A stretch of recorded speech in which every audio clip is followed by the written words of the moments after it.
Hey, what's up mga ka Master? Magandang araw at kumusta kayo? Kakatapos lang ang laban ni Cuadro Alas, mga idol, no? At itong isang Meksikanong kababayan ni Luis Neri ay medyo hindi natuwa dahil arrogante daw si Cuadro Alas. Siguro naapakan yung pride ng mga Mexicano, no? Dahil tinalo ni Casimero na walang kahirap-hirap si Luis Neri. At siguro yung mga antics ni Casimero doon nung tumumba si Neri, siguro hindi nagustuhan ni Alan David Picasso, no? Ito yung nakalaban ni Naoya Inoue, mga idol, na puro atras lang din yung ginawa. Ngayon mga idol, hindi niya nagustuhan at sinabihan niyang arogante at mayabang si Casimero. At ito mga idol, naghamon siya. Kung gusto daw ni Casimero, nandyan na siya. Nandyan lang siya. So, dapat ba itong patulan mga idol? So, gaya ng sinabi ko, kapag manalo si Casimero, maraming opportunity yung dumating. So, ito isa to sa opportunity na dumating. Kung papatulan to ng Team Casimero. Itong si Picasso ay hawak to ng MP promotion. So, tingin ko medyo hindi to magkasundo.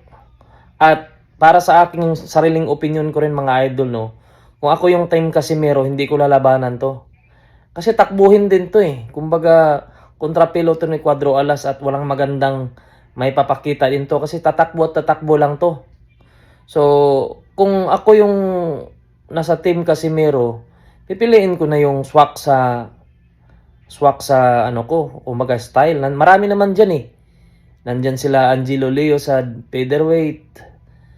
Sino pang nasa mga featherweight ngayon at nasa mga ranking, di ba? Iiwasan ko tong si Picasso hindi dahil takot ako o hindi dahil takot yung Cuadro Alas team.